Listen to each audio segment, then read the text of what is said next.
following announcement has been paid for by the WZWA Network. Hello, everyone, and welcome to the WZWA Network, and welcome to my review show here of Impact Wrestling's Bound for Glory 2023 pay-per-view from October 21st, 2023, from the Cicero Stadium in Cicero, Illinois. Huge show here for Impact Wrestling. And yes, once again, just to let you all know, I'm on my final day of my holiday. So I've been away for about 2 weeks now. So you may, if you saw my review of CZW Tournament of Death, you would have noticed that I was in Fiji. Now I'm on the Gold Coast in Queensland, the home of Tony Storm. How nerdy is that? It's my last day, but Bound for Glory was yesterday. So I've got to do the review first. I've just got to do the review now. So it is what it is. But anyway, Countdown to Bound for Glory opened the proceedings here, and there were no matches because we had the Impact Hall of Fame inductions, which is cool.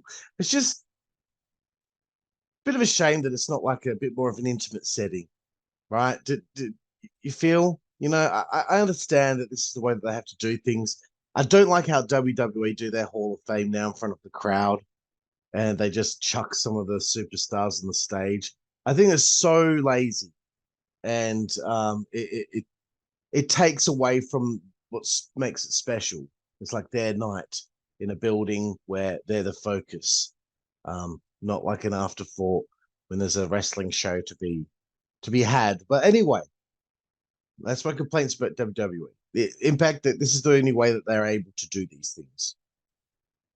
They do call Tracy Brooks the first inductee to the Hall of Fame, the original Knockout.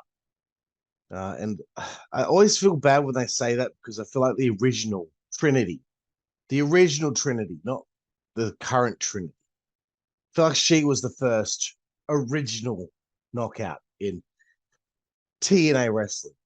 But it's nothing against Tracy, though. I think she deserves it. I liked her speech. I liked Gail Kim's speech inducting her. I thought Gail Kim looked absolutely beautiful. What an absolute honey bro. So, yeah, I thought Tracy's speech was very nice.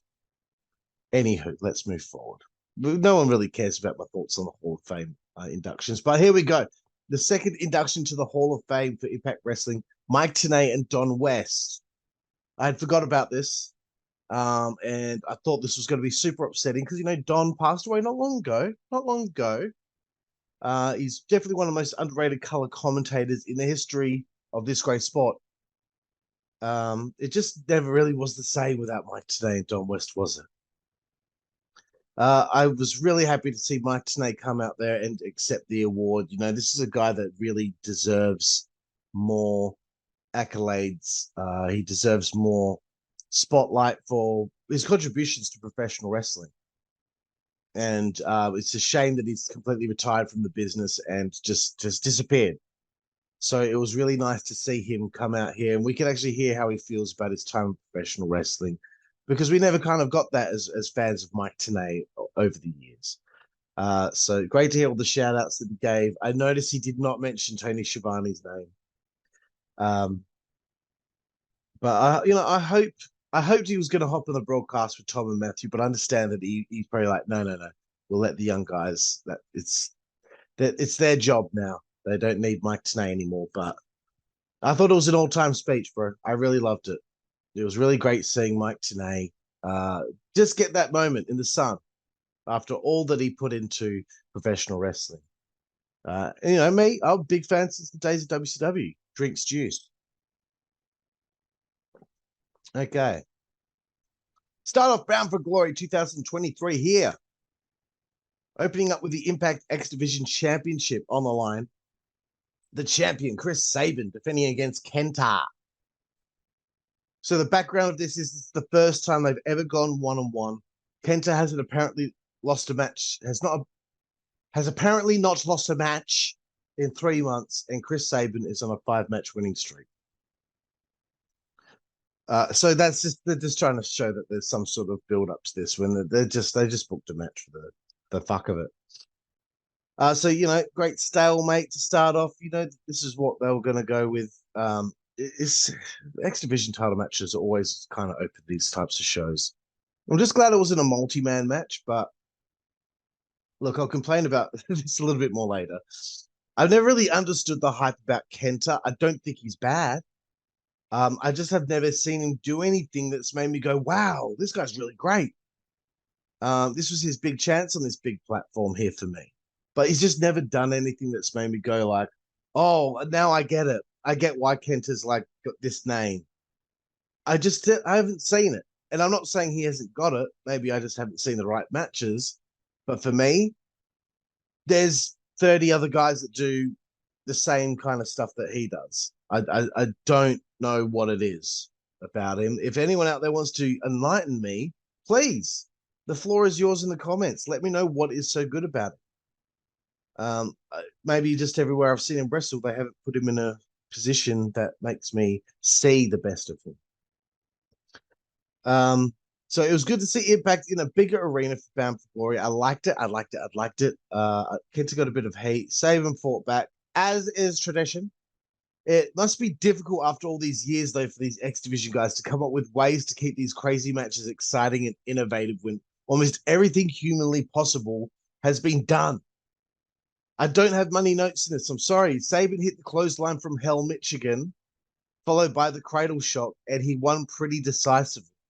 It was good, but wouldn't you preferred, like, I don't know, a hot angle for Chris Sabin going into Bound for Glory instead of like a match with KENTA being announced? What was it, 2 weeks prior to the show? Or yeah, I'm pretty sure it was 2 weeks prior on Impact Wrestling. And I'm like, I don't know about that. Like, this is your big show of the year. Impact, you're known for angles going into big shows. Anywho, maybe I'm just complaining for complaining's sake. I don't see much happening between these two after this. It was pretty decisive. Let's move forward. Monsters Ball match. PCO and Rhino and Steve Maclin and Moose in a 4-way here. I kind of feel, again, this was randomly thrown together. Almost Monsters Ball for Monsters Ball's sake. PCO had been feuding with Maclin. Rhino has mainly been feuding with Maclin. Moose and PCO were kind of more loosely involved with this. Maclin has feuded with PCO Moose has feuded with PCO in the past as well. But PCO just finished his feud with Bully Ray, who is supposed to be aligned with Steve Maclin. I don't know. I thought the feud here was Maclin and Rhino. I thought Maclin and Rhino were going to have a match this show. I thought Kenny King and Heath were going to have a match this show. I thought MK Ultra were going to have a match with Tasha Steelz and Deonna Purrazzo on this show. Like these matches that seem to be building for Bound for Glory, and they weren't on the card whatsoever. I was very surprised. This was the palate cleanser I required here, though. I was concerned that the tag team title match would be next, which, it would have been that kind of X division style. Again, Maclin attacked Rhino during his entrance. Moose followed suit with his briefcase and wore Rhino out. He followed that up with a sick powerbomb on Maclin on the ring apron. That's the ferociousness that I like to see at the beginning of a Monsters Ball.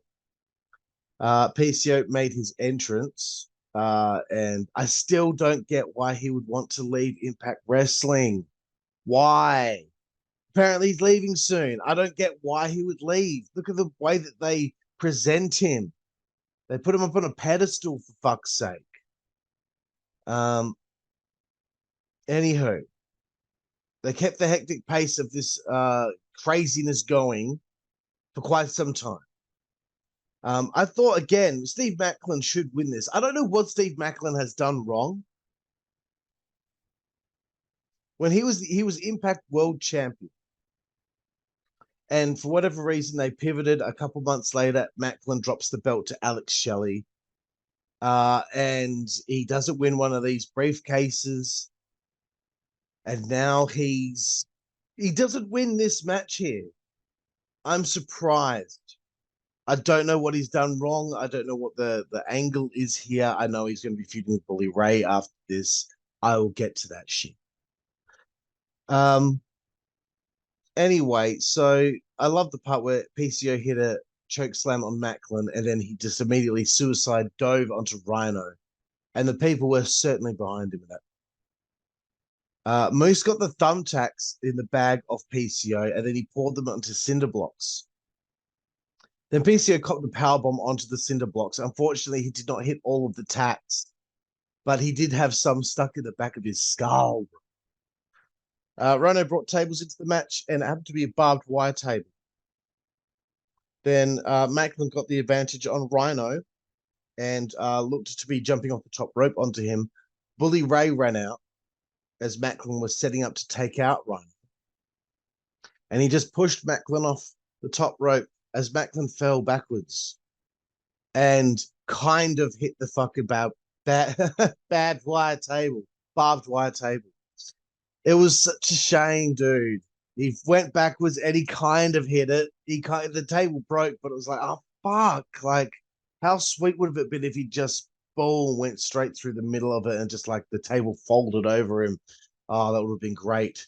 It was cool, but just and there's Bully Ray. Hey, it was soft now, huh? He doesn't talk like that. PCO was back up and all over Moose in the ring. Moose copped a gore from Rhino whilst holding a chair, which wiped Rhino out. And Moose, I suppose. And then PCO hit a somersault off the top rope onto Rhino and Moose and pinned Moose to win the match. Who will be challenging the world champion at Hard to Kill, and PCO just got a pinfall victory. Sometimes I don't understand the decisions being made in Impact. I'm sure there's a rhyme and reason. I am sure. Right, so I did screw up my notes one stage here. Now I've got to scroll down. Okay, let's move forward. But actually, let's not move forward. PCO picked up the huge win here. Is this his final hurrah? Where does he go from here? What do we do with PCO from here? Yes, Bully and Maclin will be feuding from here. And I have no idea what's going on with Moose and Rhino. I do not see Moose winning the belt at Hard to Kill. He hasn't been positioned that way. I don't know. Anyway, Mickie James' interview with Gia Miller. Boy, oh boy, she looked good. Mickie is now no longer doing the last rodeo run where she loses a match and she retires. This match should be good. I didn't really listen to what they were saying at all. But, it was just kind of typical verbiage, you know. Oh, I can't wait and let the best person win. Just the same old babyface versus babyface bullshit, bro. Sorry, I'm thirsty. Have to say once again, I was disappointed that MK Ultra were not defending the Knockouts tag titles on the show. I also thought Tommy Dreamer and Crazy Steve would be on the show as well. I don't know. Impact World Tag Team titles are next. The Rascalz. Trey Miguel, Zachary Wentz taking on the ABC, Ace Austin and Chris Bay. So as we know, the Rascalz defeated Subculture, who haven't been seen since losing the belts. They beat them for the tag title. Since then, the ABC, the Good Hands, Sammy Callahan, and Rich Swann. I'm guessing Sammy's gone now because Sammy wasn't even in the fucking, what do you call it? Call your shot, gauntlet match, whatever. So he wasn't even in that. So I'm guessing Callahan's gone because it was rumored that he was leaving. Maybe Deonna's gone, and that's why we didn't get the tag. I don't know. I don't know, bro. Luckily for the ABC, they won the tag title shot from the Feast or Fired match at Bound for Glory. Sorry, not Bound for Glory. Fuck. Impact 1000. Thank you. Here's where they cash in, yeah? All right, so the match has no heat, so it will essentially be a match to see people hit their moves on one another. One other complaint I have is I'm getting tired of these titles essentially being the X Division tag team titles. Give me a big hoss team, bro. Bring in a big team to wreak havoc. Like, bring in the Fixers from the NWA. I don't know. Give me Butcher and the Blade from AEW. They're so misused there. Surely these wrestling companies could start, I don't know, like loaning talent for this amount of time. You know, if you're not doing a whole lot with the team, loan them to this company. Maybe something nice will come of it. Anyhow,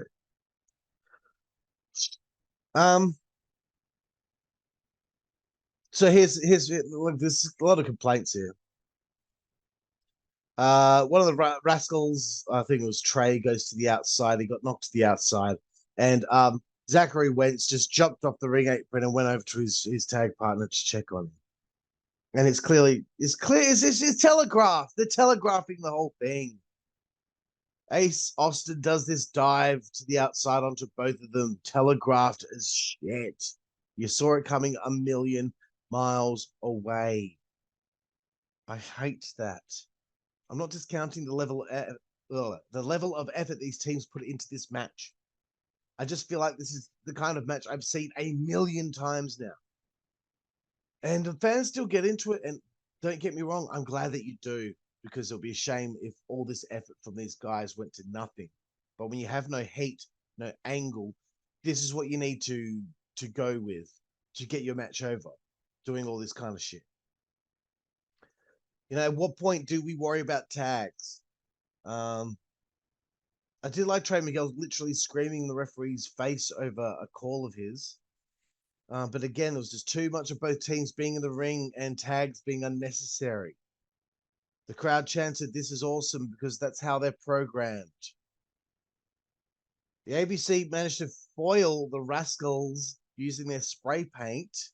Trey Miguel got spray painted in the eyes. And they ferociously hit their tag team move to reclaim the titles. That was a good finish. You know why? Because it implemented story and psychology. We know that they've been using that fucking spray paint for God knows how long. So that's it. The ABC win the titles. I'm sure the feud will continue. There will be a shame if it didn't, because then we can maybe at least get some story. I don't know.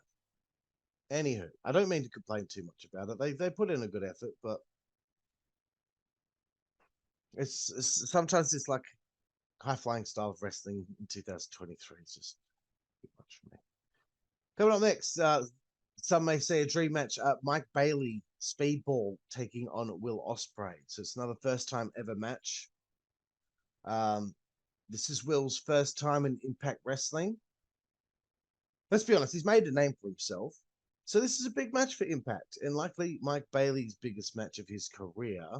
It's hopefully brought new eyeballs to Impact for this show, and hopefully those fans will give Impact a chance from here on.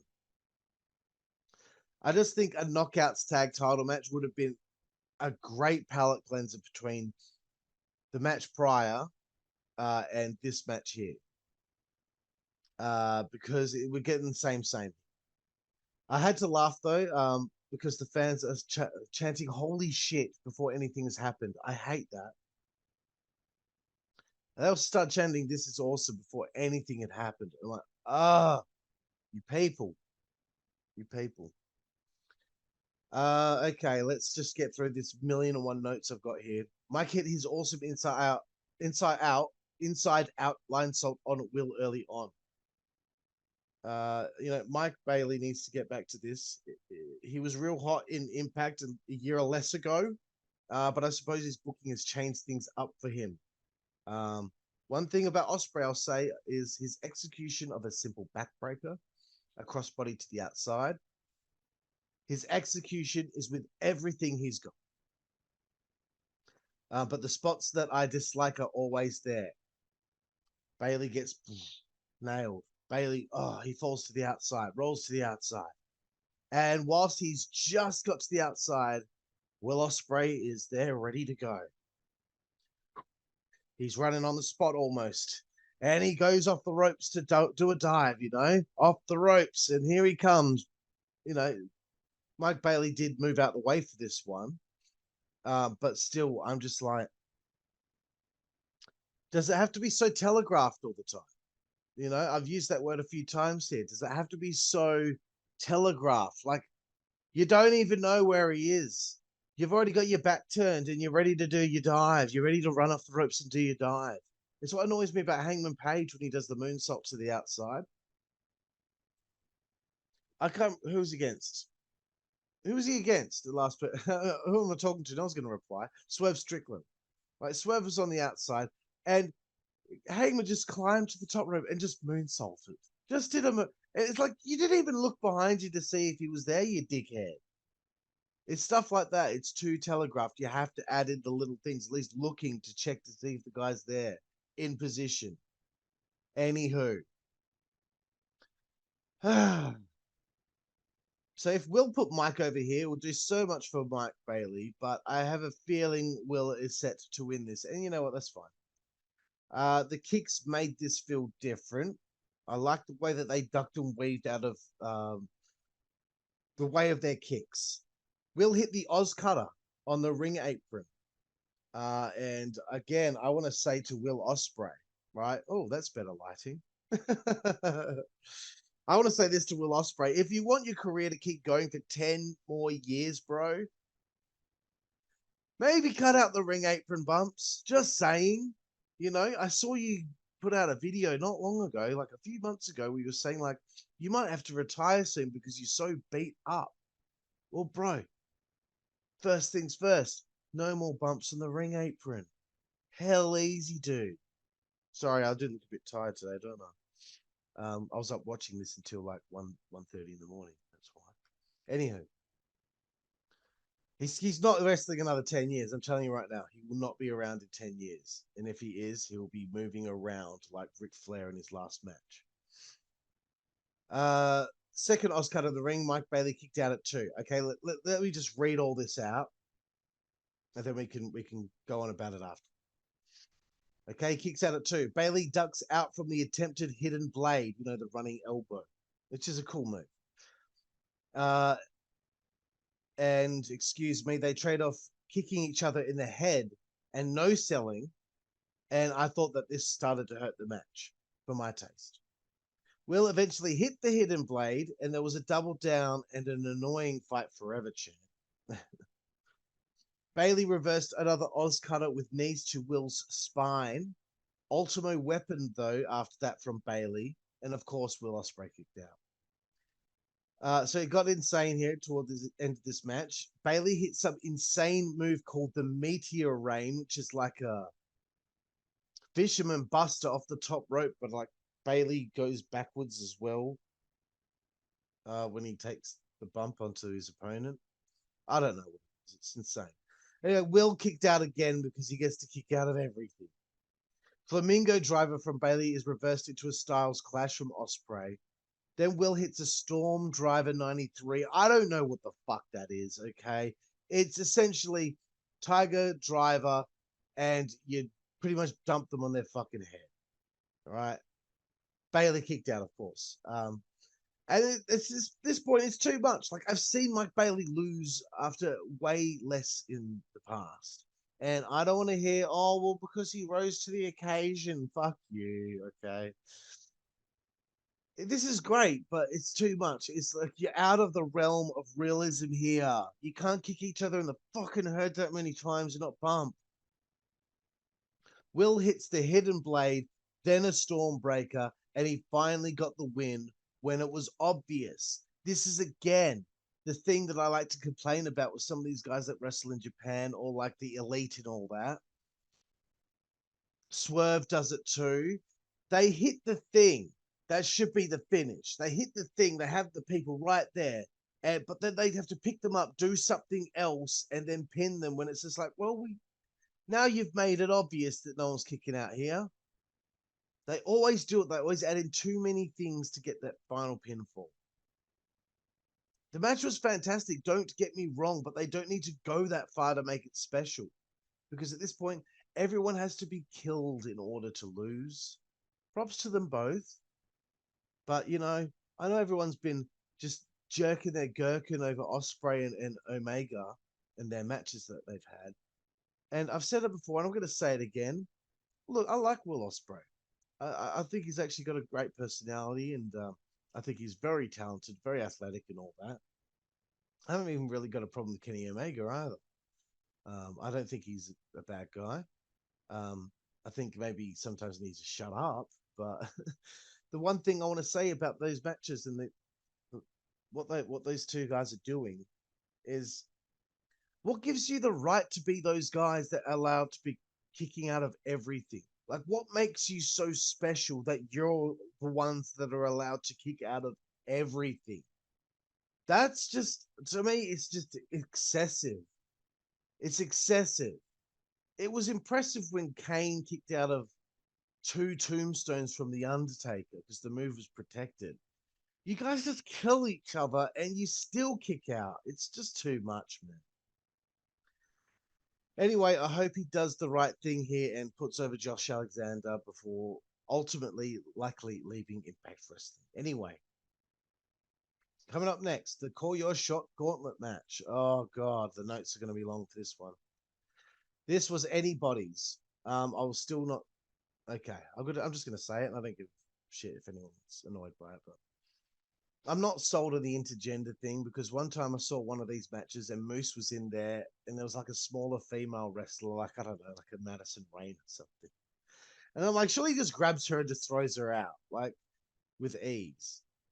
You have guys like Jake something, and then you put Giselle Shaw in there next to him. Sorry, it's super unrealistic. Anyway, the winner of this gets a shot at the World Championship at any time. Moose already has his briefcase, so at this stage I was thinking conclusion of the main event could be very, very interesting. All right, I'm going to try and get through this as quickly as possible. I have written a lot of stuff. This is a blow-by-blow account of what happened. Jake Something and Eddie Edwards are in this to begin. They have a bit of a fun stalemate before Kenny King entered in third. And then I started thinking, I hope they don't get into that bad habit of people being on the outside of the ring the whole time.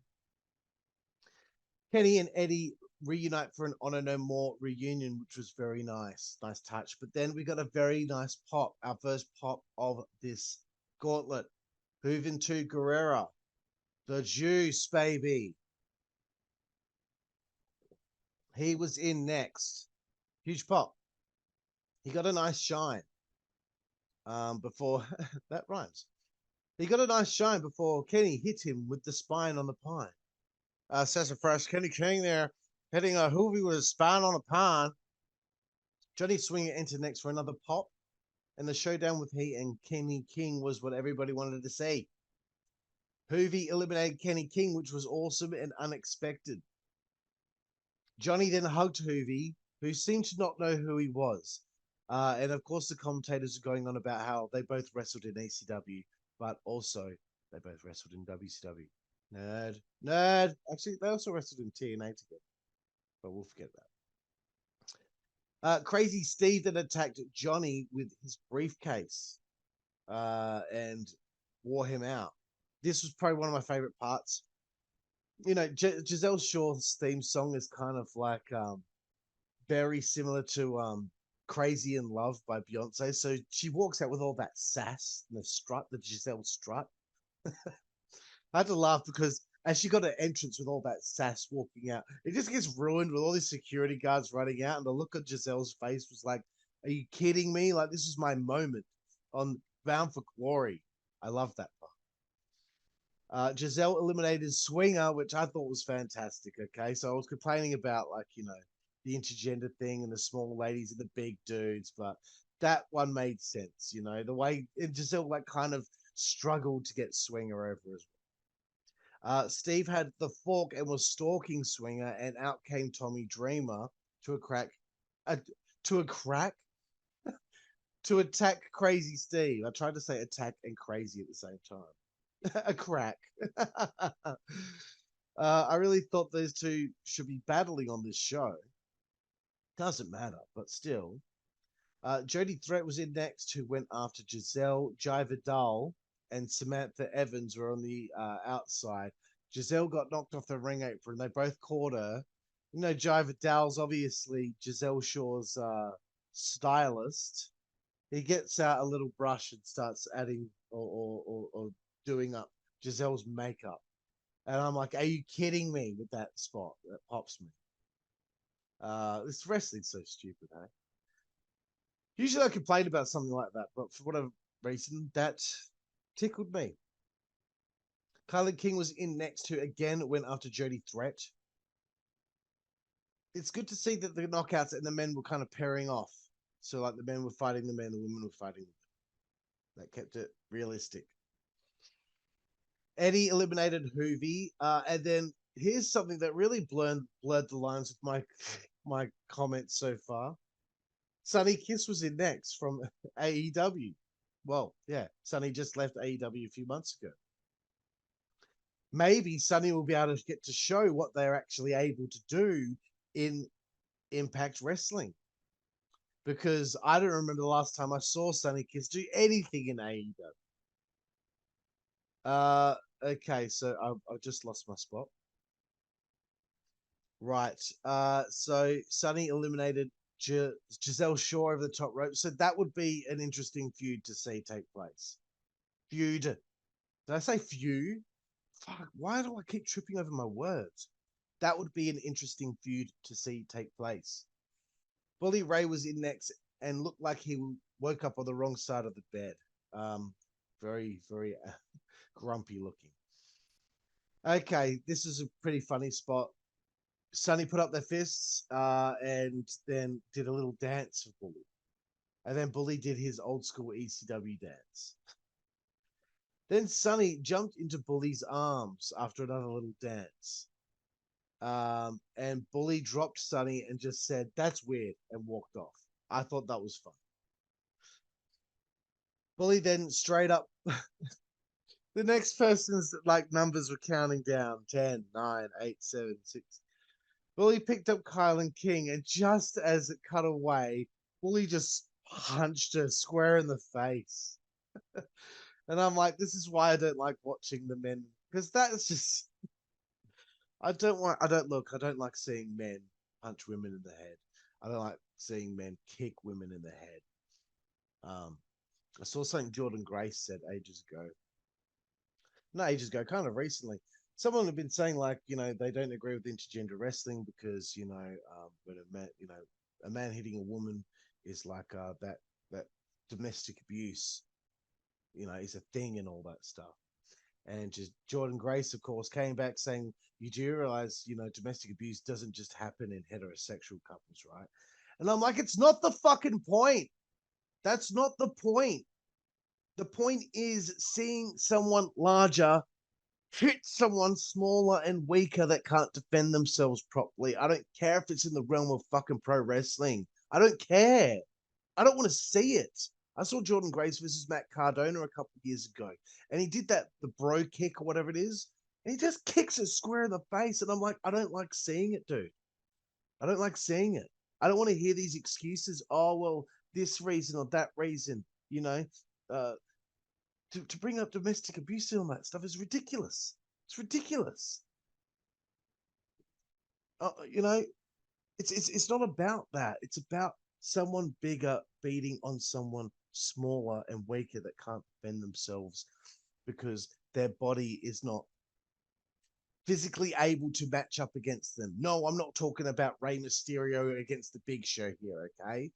There's exceptions to the rule here, okay?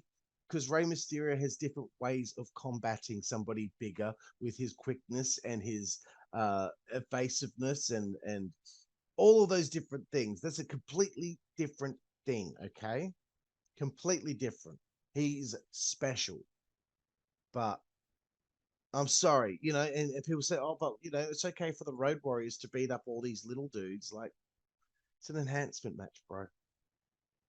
It's an enhancement match. I'm not expecting to see those jobbers, like, beat the Road Warriors. Anyway, I'm getting way off course here.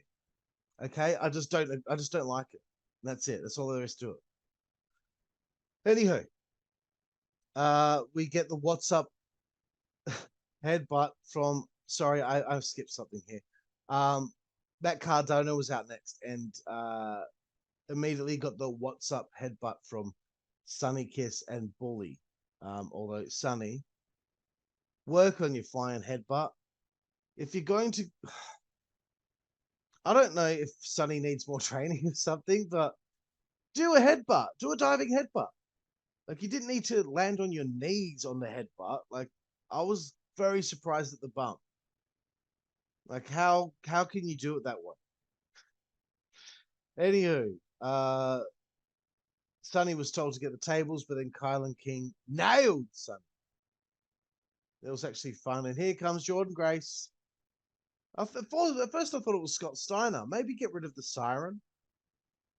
Eric Young was next, who came in hot.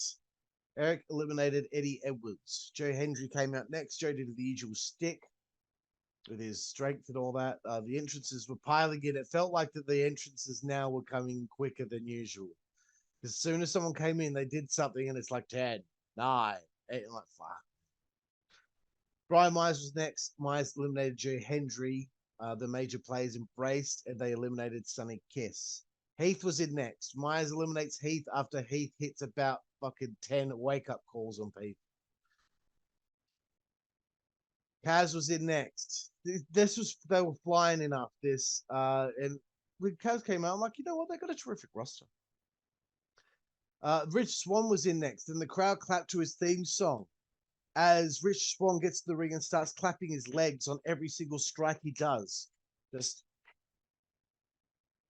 every single strike he does, slap of the leg. Obvious slap of the leg. I say it every time. I hate it. There's a way you can do it which isn't obvious, Rich. Because it's real rich of you. Anywho, Jonathan Gresham is in next and easily eliminates Jody Threat. Thank you. Gresham then whips his wife on the butt with a t-shirt. Which I thought was funny. We should have got more of a close-up there. Thank you, production, on her getting in her husband's face.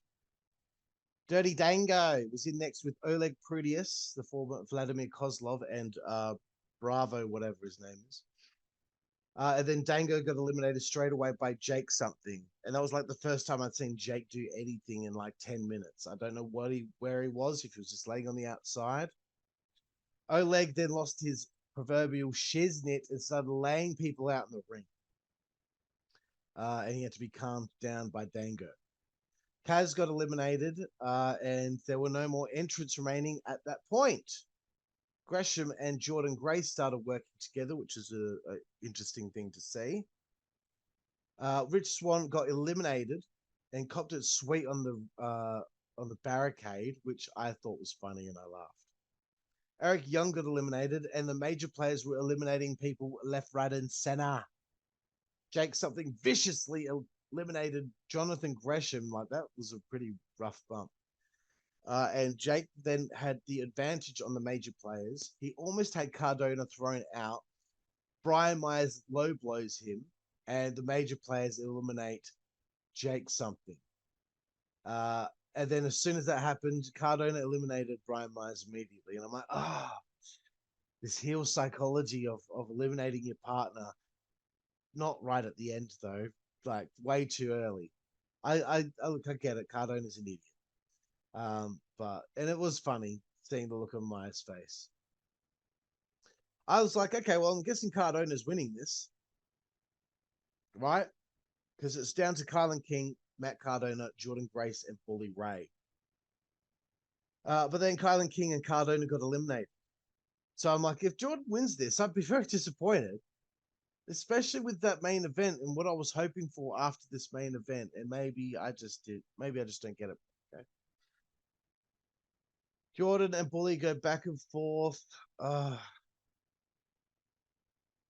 Very impressive that Jordan could hit Bully with a juggernaut driver. She pins Bully Ray, who kicks out just after 3. And she wins the call your shot. And I'm like, Like, how many times do we have to see the same people in that main event scene? Like, I'm sure what's going to happen here is Trinity retains over Mickie, and then something's going to happen with Trinity and Jordan Grace. Yippee. Yippee. I'm sorry. I was so disappointed with that finish. Like, I get it. They're doing something nice, whatever, for her.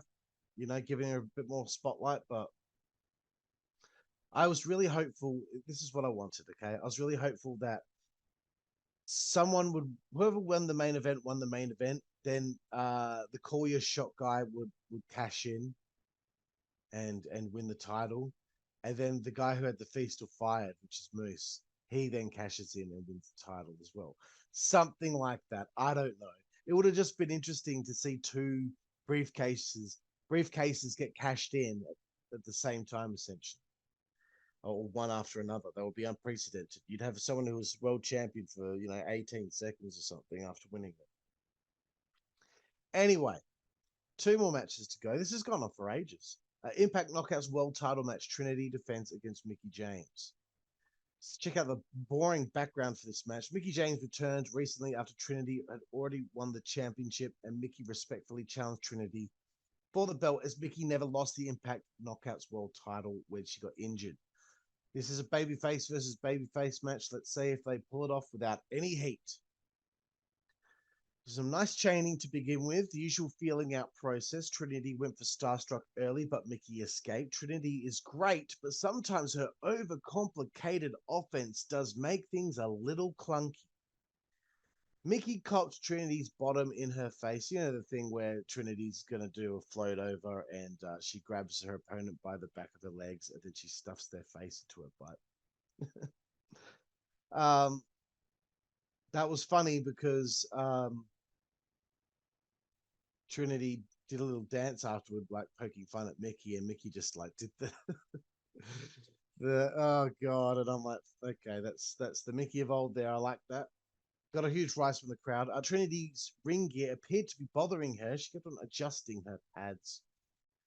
Trinity missed the springboard X Factor. Mickie then drove Trinity into the mat with MJF's Heat Seeker. Trinity appeared to be hurt badly, and Mickie didn't go for the pin. She hesitated. She went for a McDT. It always gets reversed the first time, dude. She'll hook him up. She'll put her hand up and scream, and it will get reversed. Trinity took advantage of the hesitation and ended up locking in Starstruck, and Trinity made Mickie tap out. I thought that was a little anticlimactic for my taste. Shelley's a rematch down the road. Trinity still needs to have a formidable opponent or rival to go after her and make her life hell. Somebody like Savannah Evans. I don't know, someone who's big. Someone big. Someone like she's the. I don't know. We need something different here. I'm so tired of these typical babyface title reigns with no heat. Like Bianca Belair, when she had that long title reign, nothing bad had happened to her the whole time. Someone do something. Someone do something to stop these baby faces, or at least get in their heads. We need a big heel in the women's division. Anyway, Moose interview with Gia Miller. He's making sure everyone is aware that he's going to cash in, and he's going to do it at Hard to Kill. And I'm like, I hope that's a swerve, dude. How could you not want to cash in at Bound for Glory? Let's get to the main event of the evening here. Impact World Heavyweight Championship on the line. Alex Shelley defending against the walking weapon, Josh Alexander. Josh, as we know, had to relinquish the world title when he got injured during his record-breaking title reign, blah, blah, blah. Alex Shelley was the man to pick up the title, blah, blah, blah, blah, blah. Josh came back, dealt with some hell, and finally gained himself an opportunity to face Shelley at Bound for Glory, bro. Dueling Motor City walking weapon chants start this matchup. Josh and Alex chain in the early going. They did a good job building heat for this one, so I am therefore much more inclined to be invested. I like what they did since Impact 1000. So they had like a month worth of programming to make me give a living shit about this match. They jocked for position with attempts at their finishes. It's fun stuff early. Matt and Tom did a great job on commentary explaining the psychology of Josh Alexander and how, he's got that temper, that can get inside his own head. They traded blows at one stage to the point where Alex just yelled, "Come on, you son of a bitch." And I thought that was really cool. It showed that the hate was there. It showed that Alex had forced himself to hate this man because he needed to do that in order to beat him. Shelley works on the surgically repaired arm of Alexander. Josh gained the advantage in what appears to be a chess match. between these two. This is a main event. Excuse me. My nose hairs are tickling me. Alex tried to stop the multiple Germans and ever so realistically pulled off the turnbuckle pad from the middle. I'll talk about it at the end. What is he stretch from Alex? You saw the desperation and pain in Josh's face. Great selling. This was a heavyweight title match. Right. This was a main event. They built this up slowly. It was art. Best match on the show. Don't give a shit. Better than Ospreay versus Bailey. It was. Josh hit a great chaos theory on Shelley. Shelley's desperation was evident trying to get out of that. Shelley hit a sliced bread on the floor on the outside. They battled big time. Josh's headgear was slapped off his head. And I'm like, remember that middle turnbuckle is still exposed. But then they continue to try hitting big time moves before finally Alex hits shell shock. And Josh Alexander sells that better than anyone I've ever seen. What a sell job. Then Alex hit a second shell shock, and wow, he won. He retained the title here. And I'm like, well, there's still a few minutes left in the show. Is Moose coming out? So Alex Shelley is definitely now the world champion. He defends the belt successfully over Josh Alexander. Josh stands up, offers Alex a handshake. The exposed turnbuckle never came into play, and I'm very disappointed about that. Josh put the belt around Alex's waist. I really wanted to see Moose come out. It didn't happen. I guess we'll see what happens at Hard to Kill. They wanted a happy ending here. Probably because the show ended with them announcing that Impact Wrestling will be finally rebranding back to TNA, Total Nonstop Action Wrestling. What an awesome promo video that they put together. I like the part where Eric Young said, "We have been slept on for the last time." And he's right. They got us back, dude. I always thought Impact Wrestling sounded weak. It sounded very bland. Very bland.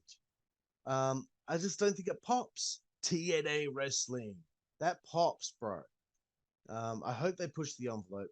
I hope they stop playing it safe. It's time. I really feel like they just play it safe in Impact sometimes. A little bit too much. That's just me, you know? Like, I'm sure a lot of people are happy with the little show that they get. But for me, I just think that for the longest time, they've just their creative is very good. Like, I like their creative. I think they've probably got the best creative in wrestling right now. Pretty close with NXT being number one as well, despite it being very hokey and squeaky clean. But they need to get back to some grittiness. Like, they need to push the envelope. They need to stop playing it safe. They need to give Vince Russo a call and get him to be a consultant. He doesn't have to write the show, but get him to come up with some ideas or like ways of presenting the programming that makes things a little bit more unpredictable. I'm just asking for a little bit of unpredictability, please. They do it sometimes very well, but it's very stock standard cut and paste kind of pro wrestling that we're getting in all companies these days. I want someone to do something a little different. Anyway, there we have it. My review show here of Impact Wrestling Bound for Glory 2023.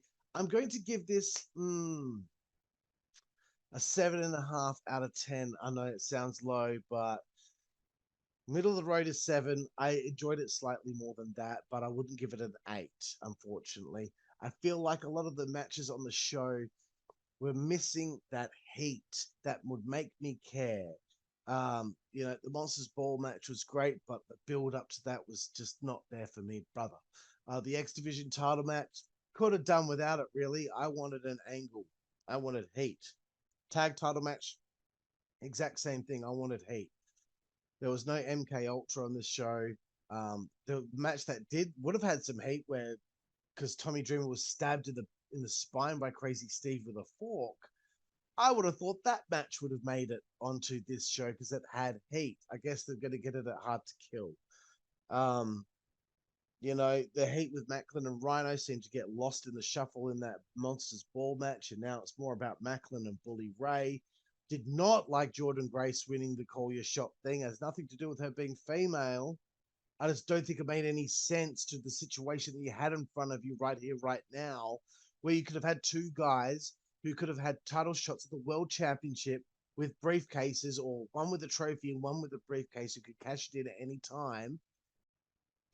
That opens a creative envelope to all these different things surrounding the World Championship over the next few months. You could make it so interesting with that. But instead, what, Jordan Grace now has the trophy and she could just cash in to face Trinity, when you probably could have got there with them two having a match anytime you want.